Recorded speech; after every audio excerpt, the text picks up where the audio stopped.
ونستعينه ونستغفره ونعوذ بالله من شرور أنفسنا ومن سيئات أعمالنا من يهده الله فلا مضل له ومن يضلل فلا هادي له أشهد أن لا إله إلا الله وحده لا شريك له وأشهد أن محمدًا عبده ورسوله صلى الله عليه وسلم أما بعد فإن خير الحديث كتاب الله وخير الهدي هدي محمد صلى الله عليه وسلم وشر الأمور محدثاتها وكل محدثة بدعة وكل بدعة ضلالة وكل ضلالة في النار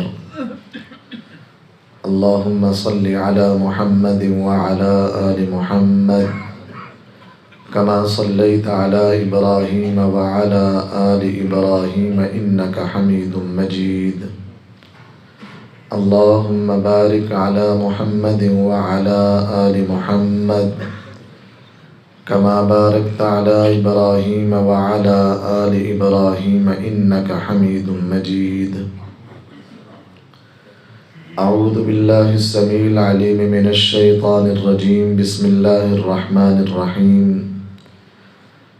يا أيها الناس اتقوا ربكم الذي خلقكم من نفس واحدة وخلق منها زوجها وبث منهما رجالا كثيرا ونساء واتقوا الله الذي تساءلون به والأرحام إن الله كان عليكم رقيبا يا أيها الذين آمنوا اتقوا الله حق تقاته ولا تموتن إلا وأنتم مسلمون يا أيها الذين آمنوا اتقوا الله وقولوا قولا سديدا يصلح لكم أعمالكم ويغفر لكم ذنوبكم ومن يطع الله ورسوله فقد فاز فوزا عظيما ہر قسم کی حمد و ثنا، تعریفات، تکبیرات، تسبیحات، تمجیدات اللہ مالک الملک ذوالجلال والاکرام کی ذات بابرکت کے لیے، جو پوری کائنات کا خالق و مالک، مشکل کشا، حاجت روا، داتا اور غوث اعظم ہے۔ درود و سلام آقا دو جہاں پیغمبر مجتبی، مقتدی و پیشوا، امت مسلمہ کے رہنما، جن کا نام نامی اسم گرامی جناب محمد الرسول اللہ صلی اللہ علیہ وسلم ہے۔ سامعین محترم، آج کے دور میں بہت سے لوگ دین سے بیزار اور اسلام سے نفرت اس بنیاد پر بھی کرتے ہیں کہ دین کی بعض باتیں ان کی عقل میں نہیں آتی۔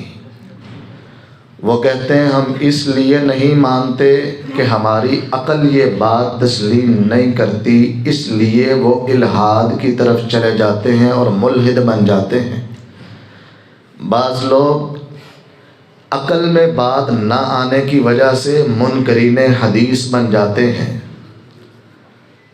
جبکہ اللہ رب العالمین نے جو ہمیں دین دیا ہے، اگر ہم نے کلمہ پڑھ لیا، مسلمان ہو گئے، تو اس کا مطلب یہ ہے کہ بات ہماری عقل میں آئے تب بھی، نہ آئے تب بھی ہم نے اس بات کو تسلیم کرنا ہی کرنا ہے، کیونکہ ہم نے جس نبی کا کلمہ پڑھا ہے اس نبی نے اپنی نبوت و رسالت کا آغاز جب اعلانیہ طور پر کیا تو اس نبی نے سب سے پہلے اپنی سچائی کو لوگوں کے سامنے رکھا۔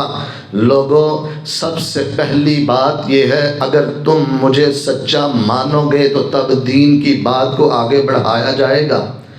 کائنات کے امام پر جب وحی نازل ہوتی ہے، میرے نبی مکہ کے اندر کوہ صفا پہاڑی کے اوپر چڑھتے ہیں، مکہ والوں کو مخاطب کیا، بلایا، لوگ آئے۔ کائنات کے امام نے سب سے پہلے ان سے پوچھا، حل وجدتمونی صادقا او کاذبا، او مکہ کے باسیوں مجھے ذرا یہ بات تو بتلاؤ، میں محمد صلی اللہ علیہ وسلم تمہارے اندر 40 سال زندگی گزار چکا ہوں، تم نے میرے شب و روز کو دیکھا، میرے لیل و نہار کو دیکھا، میری دن اور راتوں کو دیکھا، آج میرے بارے میں ذرا رائے تو قائم کرو، تم نے مجھے اپنی زندگی کے اندر کیسا پایا ہے؟ کیا میں سچ بولنے والا ہوں یا اس کے مخالف ہوں؟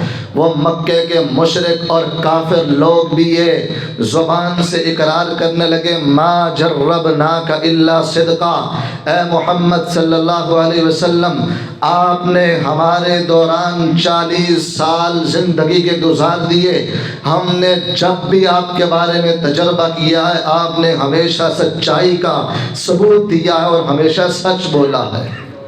تو پھر میرے نبی نے ان کو توحید کی دعوت دی، قولوا لا الہ الا اللہ تفلحوا تملک العرب والعجم، اگر مجھے سچا مانتے ہو تو پھر میں نبی ہوں اور میری بات کو مان لو اور توحید کو اپنے سینوں سے لگا لو۔ تو نبی کائنات علیہ السلام کی جب یہ بات ہمیں سمجھ میں آ گئی کہ وہ نبی سچا، وہ نبی صادق، وہ نبی امین، وہ جو بات بھی کہہ دے ہماری عقل میں آئے تب بھی نہ آئے تب بھی اس نبی کی بات سچی ہے، کیونکہ میرا رب کا قرآن کہتا ہے وَمَا يَنْطِقُ عَنِ الْهَوَىٰ إِنْ هُوَ إِلَّا وَحْيٌ يُوحَىٰ، وہ نبی جب بھی بولتا ہے، زبان سے کوئی الفاظ نکالتا ہے، وہ رب ذوالجلال کی طرف سے، اللہ کی طرف سے وحی ہوا کرتی ہے۔ اللہ کے نبی صلی اللہ علیہ وسلم نے صحابہ کو سچی باتیں بتلائیں اور صحابہ نے ویسے ہی قبول کیا، اور اللہ نے معیار بنا دیا فَإِنْ آمَنُوا بِمِثْلِ مَا آمَنْتُمْ بِهِ فَقَدِ اهْتَدَوْا، اگر تم نبی کے صحابہ جیسا ایمان لے کر آؤ گے تو تم کامیاب ہو جاؤ گے، ہدایت یافتہ ہو جاؤ گے۔ آج بہت سے لوگ اس بنیاد پر حدیث کا رد کر دیتے ہیں، اس بنیاد پر دین سے بیزار ہو جاتے ہیں، اسلام کی باتوں کا انکار کر دیتے ہیں۔ بھلا یہ کیسے بات ممکن ہو سکتی ہے؟ یہ بات عقل میں نہیں آتی، میری عقل تسلیم نہیں کرتی، یہ بات عقل سے ماوراء ہے، اس لیے ہم ان کو نہیں مانتے۔ حالانکہ ایسی بات نہیں ہے۔ ہمارا ایمان اس طرح کا ہونا چاہیے جس طرح کہ ابو بکر صدیق رضی اللہ تعالی عنہ لے کر آئے۔ کائنات کے امام بیت اللہ کے اندر مطاف کے اندر تشریف فرما ہے، ابو جہل اینڈ کمپنی امام کائنات کے پاس آئی اور آ کر مذاق کے اندر کہنے لگے، او محمد صلی اللہ علیہ وسلم آج کوئی نئی تازی کوئی تیرے پاس اور بات بھی ہے؟ میرے نبی نے فرمایا ہاں آج نئی تازی بھی ہے۔ کہا پھر ہمیں بھی سناؤ۔ کہا بھی آج رات کی بات ہی ہے، میں رات کے وقت بیت اللہ سے اٹھا، بیت المقدس میں گیا، وہاں پہ سارے انبیاء کو امامت کروائی، اسی رات کے حصے میں بیت المقدس سے پھر واپس بیت اللہ میں آیا، اور صبح ہونے سے پہلے میں مکہ کے اندر موجود تھا۔ وہ بڑے حیران ہوئے، کہنے لگے بات سچ کہہ رہے ہو؟ کہا جی سچ کہہ رہا ہوں۔ یہ 4 لوگوں کے اندر یہ بات کہہ سکتے ہو؟ کہا ہاں سب کے سامنے کہہ سکتا ہوں۔ ابو جہل اور اس کے حواری بڑے خوش ہوتے ہیں، بات بن گئی۔ دنیا کا کوئی شخص ماننے کے لیے تیار نہیں ہو سکتا کہ مکہ سے بیت المقدس تک کا فاصلہ 40 دن کا فاصلہ ہے، جانے میں لگے اور 40 دن واپسی آنے میں لگے، 80 دن کا فاصلہ رات کے چند لمحات میں بھلا کوئی کیسے کر سکتا ہے؟ عقل تسلیم نہیں کرتی۔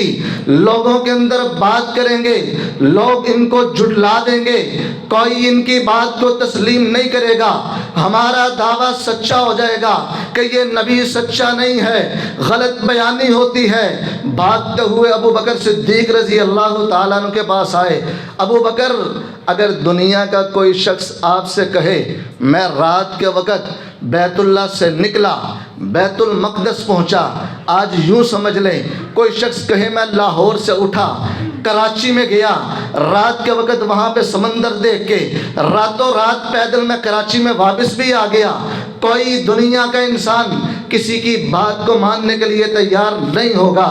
ابو جہل آیا، ابو بکر تمہارا نبی، اگر کوئی انسان تمہیں کہے کہ میں رات کو بیت اللہ سے نکلا، بیت المقدس پہنچا، بیت المقدس سے واپس رات کے اسی حصے میں بیت اللہ میں واپس آ گیا، بات مان لو گے؟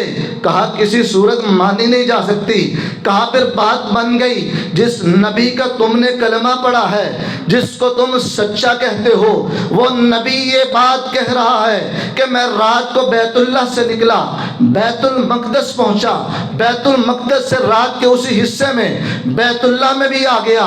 اب غور کیجئے گا، بات عقل میں نہیں آتی تھی، جب بات میرے نبی کی آئی، صدیق اکبر کہتے ہیں ابو جہل سن لے، پوری کائنات کی بات غلط ہو سکتی ہے، صدیق کا ایمان یہ ہے اگر یہ بات کائنات کے امام جناب محمد الرسول اللہ صلی اللہ علیہ وسلم نے کی ہے، صدیق ڈنکے کی چوٹ پہ اعلان کرتا ہے، رب کعبہ کی قسم ہے پوری کائنات غلط ہو سکتی ہے، محمد عربی سچے ہی سچے ہوں گے۔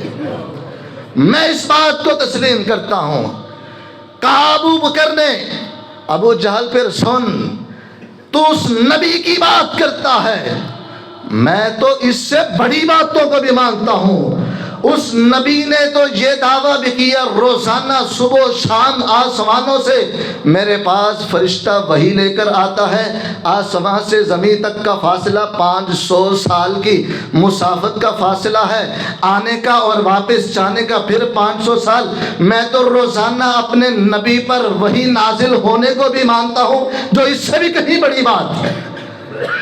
یہ بات ہمیں اس بات کی طرف دلالت کرتی ہے، کوئی چیز آپ کی عقل میں آئے نہ آئے، جب یہ بات آ گئی کہ یہ رسول اللہ کا فرمان ہے، آپ کی عقل بعد میں، آقا کی بات پہلے ہے، ہر صورت اس کو تسلیم کر لینا چاہیے۔ حضرات محترم، قرآن مجید 21واں سپارہ سورۃ الروم ہے، اللہ رب العالمین اس میں فرماتے ہیں بسم اللہ الرحمن الرحیم، الف لام میم، غلبت الروم فی ادنی الارض وهم من بعد غلبهم سيغلبون في بضع سنين لله الامر من قبل ومن بعد ويومئذ يفرح المؤمنون۔ ان آیات کے اندر اللہ نے ایک پیشین گوئی کی۔ مکہ کے اندر کافر لوگ مسلمانوں پر بڑا ظلم اور ستم کرتے تھے، اور روم اور ایران اس دور کے اندر دو بڑی طاقتیں تھیں۔ رومی لوگ عیسائی تھے اور اہل کتاب تھے، ایرانی لوگ مشرک تھے، ایک کے زائد رب کو ماننے والے تھے۔ مسلمانوں کی محبت روم کے ساتھ تھی، عیسائیوں کے ساتھ تھی کہ کم از کم اہل کتاب تو ہیں، اور وہ اس دور کے اندر مسلمانوں کو پناہ بھی دیتے تھے۔ مشرکین گئے، انہوں نے واپس نہ بھیجا، مسلمانوں کو پناہ بھی دی۔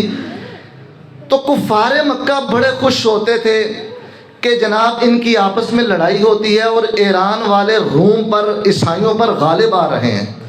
اور ایسا ہوا ایک دن کہ روم مغلوب ہو گیا، عیسائی مغلوب ہو گئے اور ایرانی ان پر غالب آ گئے، حالات بالکل بدل گئے۔ جس طرح مکہ کے اندر مسلمان چند ایک ہیں، کمزور ہیں، مشرک کافر زیادہ ہیں، ظالم ہیں، ظلم ستم کر رہے ہیں، اسی طرح ایرانی بڑھ گئے اور رومی مغلوب ہو گئے، انتہائی کمزور ہو گئے۔ اللہ نے پیشین گوئی کی، ان قریب روم پھر غالب آ جائے گا، فی بضع سنین۔ بضع کا لفظ عربی کے اندر 3 سے 9 سال تک کے لیے بولا جاتا ہے، چند سالوں میں روم دوبارہ غالب آ جائے گا۔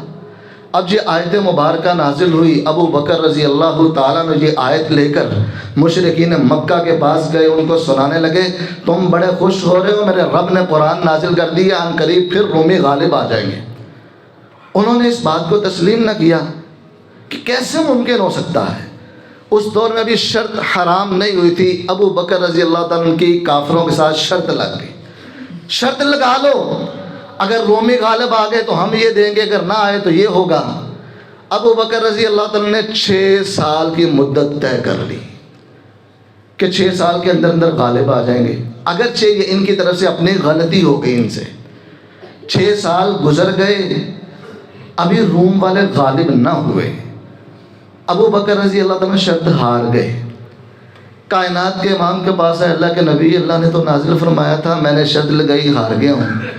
کہا ابو بکر آپ کو معلوم نہیں 20 کا لفظ 3 سے 9 تک کا بولا جاتا ہے، آپ آخری مدت طے کر لیتے، آپ نے 6 سال کی مدت کیوں طے کی؟ ہار گئے۔ 6 سال گزرے، 7واں سال شروع ہوتا ہے، اللہ کی یہ پیشین گوئی صادق ہوتی ہے۔ 7ویں سال رومی ان ایرانیوں پر غالب آ گئے۔ پھر لوگوں نے دیکھا کہ رب ذوالجلال کی یہ پیشین گوئی ثابت ہوئی۔ اسی دن بدر کا میدان سجا تھا، ادھر اللہ نے مسلمانوں کو بدر کے میدان میں فتح دی، ادھر اسی دن رب ذوالجلال نے رومیوں کو غلبہ دیا، اور رب کی یہ پیشین گوئی ثابت ہو گئی، عقل میں آنے والی نہ تھی۔ ابو بکر رضی اللہ تعالیٰ نے اللہ کے قرآن کو مان لیا، عقل میں آئے تب بھی نہ آئے تب بھی لوگوں کے سامنے اظہار کر دیا۔ تو یہ حدیث مبارکہ اور واقعہ بھی ہمیں اس بات کی طرف دلالت کرتا ہے کہ اللہ اور نبی کائنات علیہ السلام کی جب بات آپ کے سامنے آ جائے، آپ کی عقل تسلیم کرے تب بھی نہ کرے تب بھی آپ نے ہر صورت میں اس کو تسلیم کرنا ہے۔ وقت مختصر ہے، بات کو آگے بڑھاتا ہوں۔ حضرت عمر بن خطاب رضی اللہ تعالیٰ عنہ کا بھی ایمان ایسا ہی تھا۔ صلح حدیبیہ کا موقع ہے، مسلمان عمرے کے لیے گئے ہیں، روک دیے گئے، کافر آگے سے ڈٹ گئے، ہم مکہ کے اندر داخل نہیں ہونے دیں گے۔ صلح کے لیے شرائط طے پائیں، شرائط میں یہ تھا کہ مسلمان اس سال واپس چلے جائیں، عمرہ نہیں کرنے دیں گے۔ دوسری شرط یہ تھی آئندہ سال آئیں گے، صرف 3 دن رہیں گے اور ساتھ اسلحہ میانوں میں ہوگا۔ تیسری شرط یہ تھی اگر کوئی کافر مسلمان ہو کر مدینہ میں چلا گیا تو مسلمان اس کو واپس لوٹائیں گے۔ اگر کوئی مدینے کا شخص مسلمان مکہ میں آ گیا تو کافروں نے واپس سے کوئی نہیں کرنا۔ یہ 3 شرطیں طے پا گئیں۔ بظاہر مسلمان اس میں کمزور نظر آئے شرائط کو قبول کرنے کے اعتبار سے۔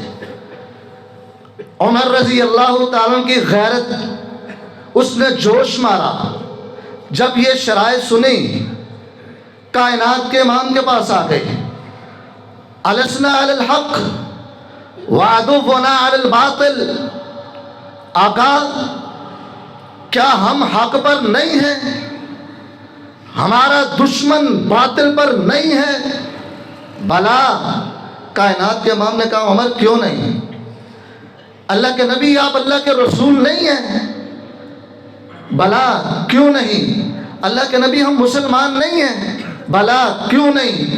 قتلانا فی الجنت وقتلاہم فی النار، اگر ہمارے مسلمان بھائی شہید ہو جائیں تو وہ جنت میں جائیں گے، ان کے لوگ اگر مر جائیں تو وہ جہنم میں جائیں گے، یہ بات سچ نہیں ہے؟ بلا کیوں نہیں؟ عمر بات ایسے ہی ہے، آپ بھی سچے میں بھی سچا، ہمارے شہداء جنتی ان کے شہداء جہنمی، ہم حق پر دشمن باطل پر۔ اللہ کے نبی پھر ہم یہ کیوں یہ شرائط نیچے لگ کے قبول کر رہے ہیں؟ کائنات کے امام نے آگے سے اس کی تشریحات نہیں کہی، صرف ایک جملہ کہا جو آج میرے لیے اور آپ کے لیے ہے، انی رسول اللہ، عمر میں اللہ کا رسول ہوں۔ یہ بات تیری عقل میں آئے تب بھی مان، نہ آئے تب بھی مان، انی رسول اللہ، میں اللہ کا رسول ہوں، میرے فیصلے کو تسلیم کریں۔ عمر رضی اللہ تعالیٰ غیرت آ رہی ہے، دینی غیرت، اسلام کی غیرت، کفر کے خلاف تھی، غصہ ٹھنڈا نہ ہوا۔ حضرت ابو بکر رضی اللہ کے پاس چلے گئے، ابو بکر السنا علی الحق وعدونا علی الباطل، کیا ہم حق پر نہیں ہیں باطل پر دشمن نہیں ہیں؟ وقتلانا فی الجنت وقتلاہم فی النار، کیا ہمارے شہداء جنت میں اور ان کے شہداء ان کے مقتولین جہنم میں نہیں ہیں؟ بھلا کیوں نہیں؟ پھر اللہ کے نبی یہ بات کیوں کر رہے ہیں؟ ابو بکر رضی اللہ عنہ نے وہ جواب دیا جو رسول اللہ نے جواب دیا، کہا عمر انہو رسول اللہ، تیری غیرت اپنی جگہ پہ، لیکن یہ سوچ یہ فیصلہ کون کر رہا ہے؟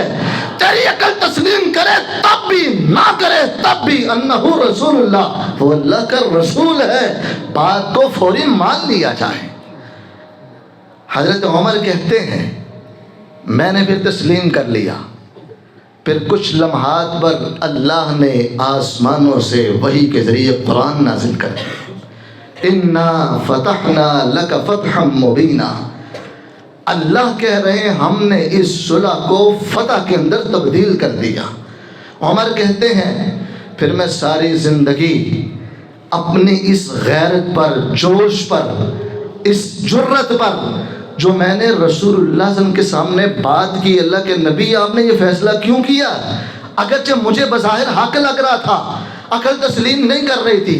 کہتے ساری زندگی اپنے اس عمل پر ندامت کرتا رہا، افسوس کرتا رہا، اور اس کے بدلے میں کثرت سے اللہ کے سامنے معافیاں اور نیک اعمال کرتا رہا۔ اللہ اس کے بدلے میں رسول اللہ کے سامنے وہ میری باتیں مجھے معاف فرماتے۔ وہ کون تھے؟ عمر بن خطاب ہیں۔ شیطان جس کو دے کر راستہ چھوڑ جائے، اللہ اس کی رائے کو وحی بنا کے نازل کر دے۔ اور آج کا مسلمان قاری صاحب ہے تسی گل کی تھی لیکن سمجھ نہیں آتی، گل سمجھ آتی نہیں، عقل تسلیم ہی نہیں کرتی۔ آپ کیسے کہہ رہے ہیں؟ ہم کیسے مان لیں اس کو؟ یہ بھلا عقل میں انسان کی آ رہی ہے؟ تیری عقل جائے پھاڑ میں، میرے نبی کا فرمان آ گیا، تیری عقل کی کوئی حیثیت باقی نہیں رہتی۔ اس لیے آپ اپنی عقل کے ساتھ سوچیں، ضرور سوچیں، اگر آپ کی عقل میں آئے تسلیم کریں، نہ آئے تب بھی تسلیم کریں۔ اسی چیز کا نام ایمان ہے۔ الذین یؤمنون بالغیب، اللہ کہتے ہیں جو غیب پر ایمان لے کر آتے، غیب پر دیکھ کر عقل میں آ کر مان لیا تو وہ کون سا ایمان ہوا؟ ایمان تو یہ ہے جو غیب پر آئے۔ اور اللہ کے نبی صلی اللہ علیہ وسلم کو جب نبی مان لیا تو پتہ چل گیا وہ نبی سچا ہے، اس کی بات سچی ہے، میری عقل تسلیم کرے نہ کرے میں نے اس کو ماننا ہے، اور ایسے ہی لوگوں کی اصلاح کرنی ہے۔ تیسری بات، غزوہ خندق کے موقع پر نبی کائنات علیہ السلام اور صحابہ کرام اپنے پیٹ پر پتھر باندھ کر خندق کھود رہے ہیں۔ کس لیے؟ مشرکین مکہ 10,000 کا لشکر لے کر مدینہ پر چڑھائی کر رہے ہیں کہ مسلمانوں کا نام و نشان مٹا دینا۔ ان کے دفاع کے لیے خندق کھود رہے ہیں، کن سے بچنے کے لیے؟ مکہ والوں سے۔ اب کھودتے کھودتے جو خندق کے اندر کوئی پتھر آتا مضبوط، صحابہ سے نہ توڑا جاتا، اللہ کے نبی آگے آتے، آقا کائنات اس کو خود اپنے ہاتھوں سے توڑ دے۔ ایک پتھر بڑا مضبوط چٹان آئی، صحابہ نے توڑنے کی کوشش کی، نہیں ٹوٹا۔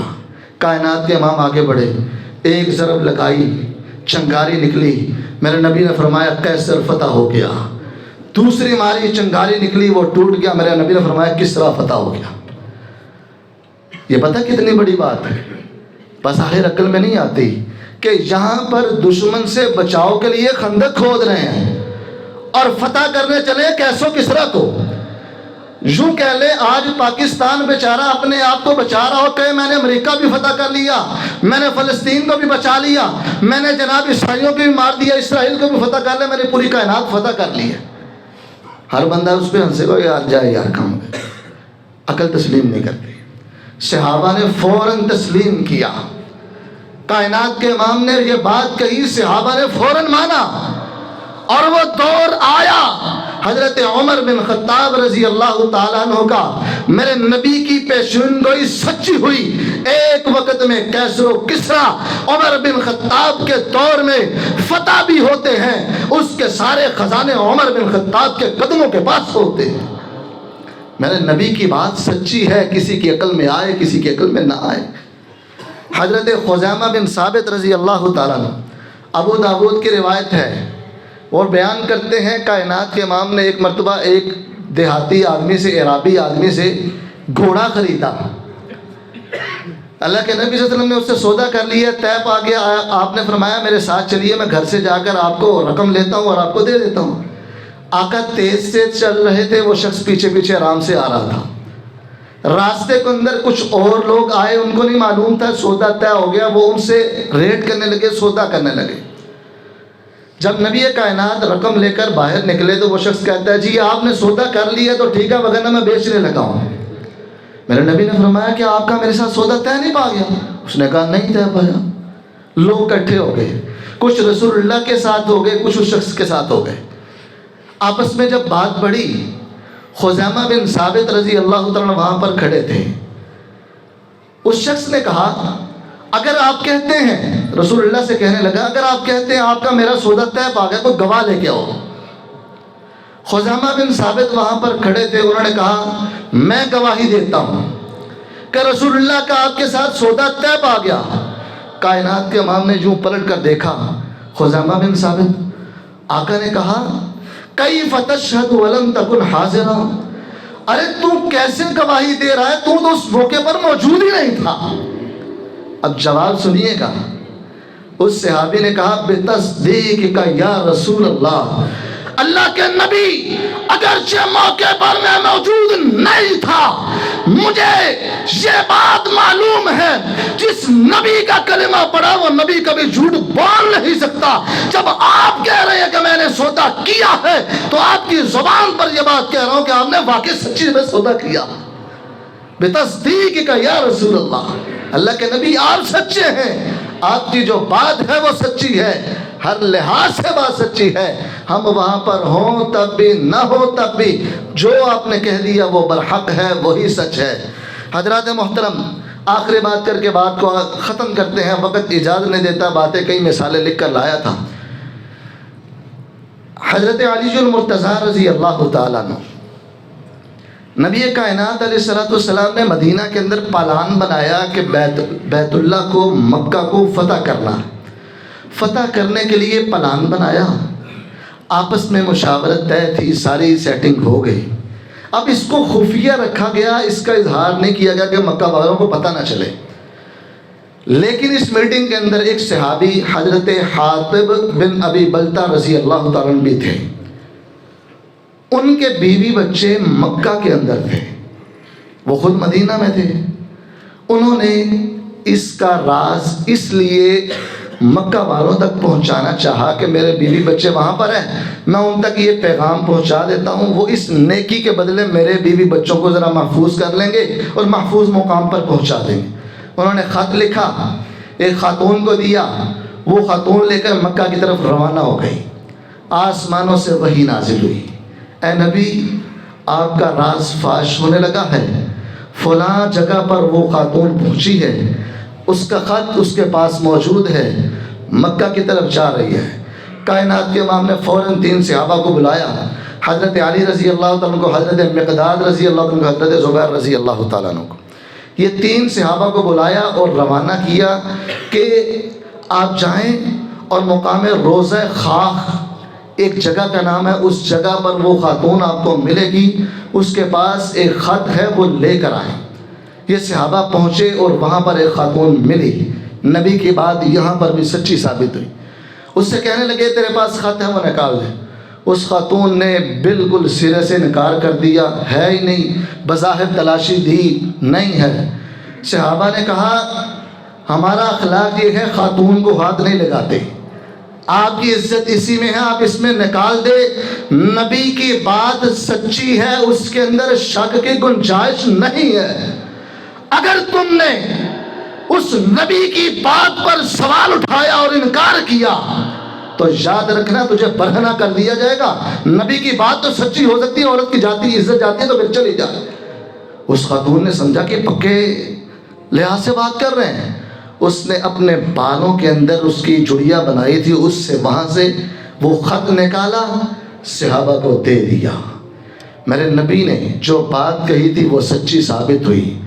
بات کو آگے سنیے گا، جہاں تک ہماری بات جو مطلب کی تھی وہ پوری ہو گئی کہ اللہ کے نبی نے جو کہا وہ سچ تھا۔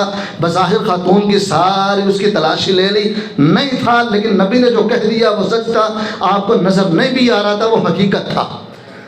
پھر وہ خط مدینہ میں پہنچا، نبی کائنات علیہ السلام کی مجلس میں۔ آقا کائنات نے خط دیکھا تو وہ صحابی رسول حضرت حاطب بن ابی بلتہ رضی اللہ تعالیٰ عنہ، حاطب تم نے یہ کام کیوں کیا؟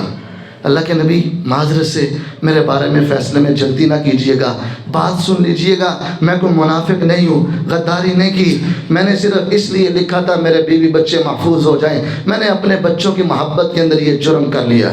عمر رضی اللہ تعالیٰ عنہ غصے میں آ گئے، غیرت جاگی، تانی یا رسول اللہ صلی اللہ علیہ وسلم بولوں کا حاضر منافق، اللہ کے نبی اس نے بغاوت کی ہے، یہ منافق ہو گئے ہیں، مجھے اجازت دی جائے اس کو قتل کر دیا جائے۔ کائنات کے امام نے مہلن یا عمر کہا، عمر ذرا صبر کرو، حوصلے سے، ہمت سے، مہلن یا عمر الا تدری انہ بدری، عمر اگرچہ جرم تو بہت بڑا ہے لیکن تجھے معلوم نہیں یہ میرا بدری صحابی ہے، اور بدری صحابی اس کے بارے میں رب ذوالجلال نے فیصلہ کر دیا ہے، اعملوا ما شئتم انی قد غفرت لکم، اور بدر کے مجاہدوں اور غازیوں جاؤ، تمہارے اوپر رب ذوالجلال راضی ہو چکا ہے، آج کے بعد تم جو جی چاہے عمل کرو، رب ذوالجلال کا اعلان ہے کہ اللہ نے آپ کو ہمیشہ کے لیے معاف کر دیا۔ عمر یہ میرا بدری صحابی ہے، اس کو معاف کر دو، اگرچہ اس کی غلطی ہے لیکن اللہ نے ان کو معاف فرما دیا ہے۔ المیہ یہ ہے، یہاں پر بھی آج بھی لوگ اٹھتے ہیں صحابہ پر تان و تشریح کر دیتے ہیں، فلاں نے ایسا کیا، فلاں نے یہ غلطی کی، فلاں سے یہ بھی غلطی ہوئی، اپنی حیثیت اوقات کوئی نہیں ہوتی، 2 ٹکے کا خود نہیں ہوتا، اور چلا ہوتا ہے صحابہ پر زبان دراز کرنے کے لیے۔ حضرات یہ سارے واقعات اور احادیث سے ہمیں یہ پتہ چلتا ہے کہ جو رسول اللہ نے فرما دیا بات ہماری عقل میں آئے نہ آئے، حدیث کا انکار مت کیجئے، تعویلات مت کیجئے، ایمان بالغیب رکھیے گا، اس کا بہت بڑا اجر و ثواب ہے۔ کائنات کے امام نے ایک مرتبہ اپنے صحابہ سے کہا تھا، اے میرے صحابہ، ایک وقت آئے گا قیامت سے پہلے کہ اس دور میں ایمان پر صحیح معنوں میں عمل کرنے والا، اس دور کا شہید، اتنا اس کو اجر و ثواب ہوگا جتنا آپ میں سے 50 صحابہ کا اجر و ثواب ہے اور شہداء کو ثواب ہے۔ صحابہ کرام نے پوچھا، اللہ کے نبی کیا ان میں سے 50 یا ہم میں سے؟ میرے نبی نے فرمایا، منکم، تم صحابہ میں سے 50 صحابہ کو جتنا ثواب ہے اتنا اس ایک شخص کو ثواب ہوگا۔ کیوں؟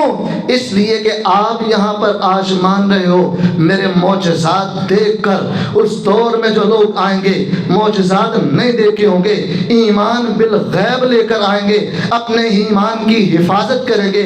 تو میرے بھائیوں، آج ہمیں یہ بات سمجھ لینی چاہیے، کسی ملحد کے ہتھے مت چڑھیے، کسی منکرین حدیث کے فکر و نظریات کو، افکار کو مت اپنائیے، ڈٹ کر ان کا مقابلہ کیجئے، اپنے ایمان کی حفاظت کیجئے اور اس کو یہ بات بتلا دیجئے، ہم نے کلمہ پڑھا رسول اللہ کا، ہم نے یہ بات اقرار کی ہے، لا الہ الا اللہ محمد الرسول اللہ صلی اللہ علیہ وسلم، ہم نے رب مانا ہے تو صرف ایک رب ذوالجلال کو، وہی حاجت روا، وہی مشکل کشا، وہی داتا، وہی لجپال، ہمارا مددگار، نفع نقصان کا مالک، ہم نے مانا ہے تو وہ عرش والے کو، وہ ایک اللہ ہے۔ اگر ہم نے کلمہ پڑھا تو رسول اللہ کا، اسی کی بات، اسی کی حدیث، اسی کا قول ہم سب سے آگے رکھتے ہیں، اس کے علاوہ کسی قول کا، کسی امام کا، کسی فقیہ کا، کسی محدث کا کوئی قول ہم نہیں مانتے، ہم مانتے ہیں رسول اللہ کے فرمان کو، ہم مانتے ہیں رب ذوالجلال کو۔ ہمیں ان دونوں شخصیات پر، ان دونوں ذاتوں پہ، اللہ کی ذات پہ، رسول اللہ پہ ہمیں ایمان ہے، یقین ہے، جو کہہ دیا وہ سچ ہے، وہی پر حق ہے۔ میری عقل چھوٹی ہے، رب کا فرمان سچا ہے، میری عقل کم تر ہے، نبی کا فرمان بالا ہے، جو میرے نبی نے فرما دیا آج کی سائنس نہیں مانتی، میرے پاؤں کی ٹھوکر پہ ہے، دنیا کا ملحد نہیں مانتا، میرے پاؤں کی ٹھوکر پہ ہے، دنیا کی ترقی نہیں مانتی، میرے پاؤں کی ٹھوکر پہ، دنیا کے تجربات نہیں مانتے، میرے پاؤں کی ٹھوکر پہ، میرے ماتھے کا جھومر نبی کا قرآن، نبی کا حدیث ہے، نبی کی بات ہے، رب ذوالجلال کا کلام ہے۔ میری عقل تسلیم کرے تب بھی، نہ کرے تب بھی، جو میرے نبی نے فرما دیا وہی حق ہے، وہی سچ ہے، یہی ایمان ہے، اسی میں بقا ہے، اسی میں جنت کا راستہ ہے۔ اللہ کہنے والے، سننے والے سب کو عمل کی توفیق عطا فرمائے۔ آخر دعوانا ان الحمدللہ رب العالمین۔